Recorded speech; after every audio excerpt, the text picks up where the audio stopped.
Holy shit, I'm back. It's Heretic of You.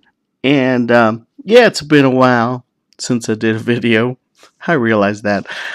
Truth is, kids, I've been sick and I've been working on the Civil Unrest project. I'm going to put a link in the description if you want to support that Kickstarter because I swear to God, it's going to. I'm going to launch it pretty soon. There were a couple of problems I had. Um, Mainly with the board art and the packaging. But we straightened all that out, and yeah. So, anyways, all that stuff's been keeping me busy. So it's hard to pump out videos, you know. So, anyways, I thought I would do kind of an extra long one today. We're gonna take a look at an up and coming game, and fuck it, I'm going to talk about a movie that I saw. So yeah, if you're into ramblings, hold on to your seats, kids.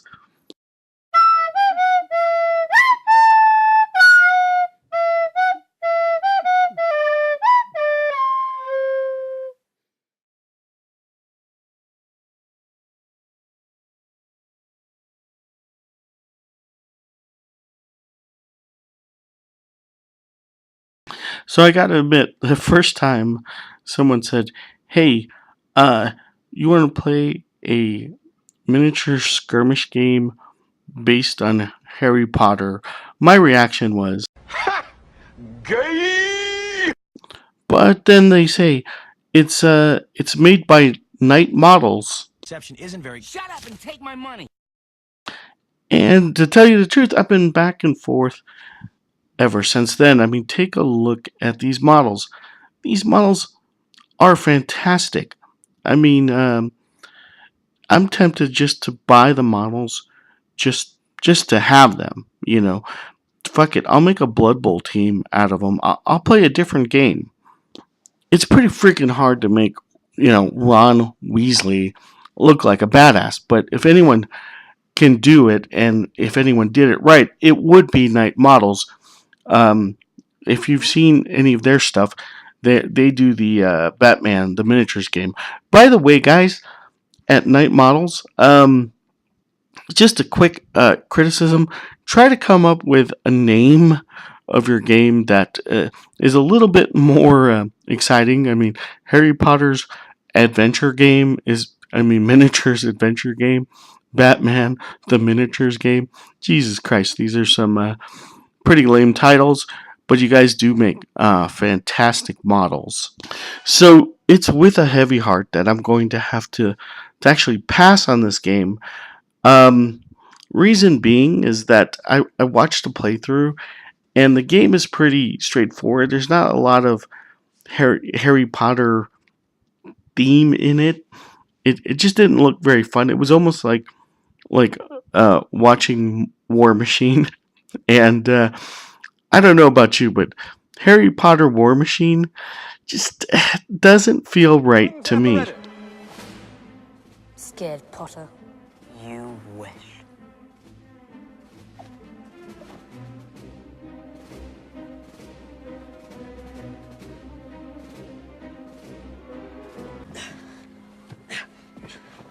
Rictus Emperor!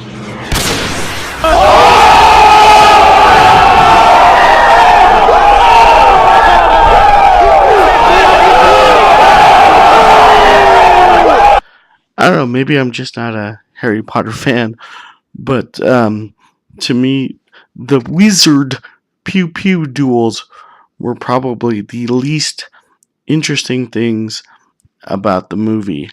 So I'm going to have to pass. So, what does that mean, boys and girls? We are moving on to a bonus review, and today it's going to be a movie. Can you guess which one? Well, you don't have to. This is the Oasis, a whole virtual universe. You can do anything, be anyone, without going anywhere at all.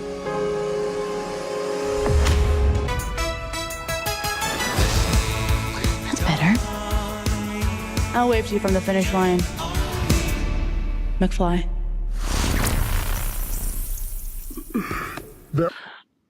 Okay, spoiler alert, spoiler alert. This review might have spoilers, I don't know.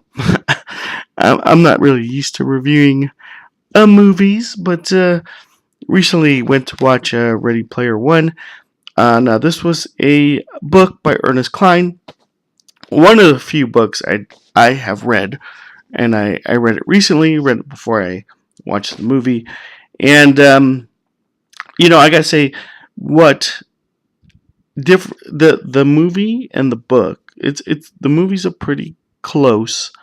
It's pretty faithful translation of the book. Now there's some big changes in it, and I think you're either gonna like those changes or you're not. Personally, I didn't really care for the the change, the first major change. Well, let me back up. So, Ready Player One is basically takes place in kind of a dystopian type future where life is shit, and so everyone spends their life in this online kind of open sourced game called the Oasis. It operates kind of like an MMO, but it's open source, so people have created worlds in it, and people go to school during the Oasis. This is really how in the future people meet up. This is how they socialize. And there's a lot to it. The book describes it very well. The movie gives you a pretty good idea of how huge the Oasis is. And the one thing is one of the co-creators of the Oasis passed away and has offered up this contest to whoever can figure out these three riddles will get his share of the company, control of the Oasis, and yada yada yada. The main character is kind of this kid who comes from this really poor place called the Stacks, and that was one thing I really like. The first part of the movie really got me into it because I liked the way they shot the Stacks. Like that to me is exactly kind of how I envisioned it when I read the book, and so that part was great. In fact, 2/3 of this movie, I will say, is pretty great and fun and entertaining. The last act is where I have my problems, and that's when you meet some of the supporting cast. Now, most of this movie takes place in the virtual world as our main character Wade tries to figure out these challenges. There's a clue poem, and in the book, it's pretty intricate how he has to figure out how to find the first key and the first gate. In the movie, it's a giant fucking car race, which was kind of dumb because in the book, literally, he had to dissect the poem, and he was like, okay, wherever this key is, it's in a school. He figured out from another part of the poem that it was referencing a D&D module. He got the original D&D map and started laying it over the virtual maps of the schools, and somehow got it to line up and everything. And it was really cool how it really set up how challenging it would be, because if you have a world full of gamers, trust me, in the movie, the way they figure out the location of the first key is basically by driving backwards, and like friggin' every gamer would try that, and like that'd be like one of the first things you try. So it wasn't very convincing. Maybe that's just a nitpick. Maybe that's just me. But the challenges in the movie didn't really make sense. So if you read the book, you have a greater appreciation. Ernie Klein, he's the author, puts immense detail when he talks about the 80s and 80s references and video games and all that. And in the movie, it's just kind of a, hey, look at this. Here's a thing you kids like. It's just kind of spot the reference, and it could get kind of irritating to me. Anyways, that's my thought.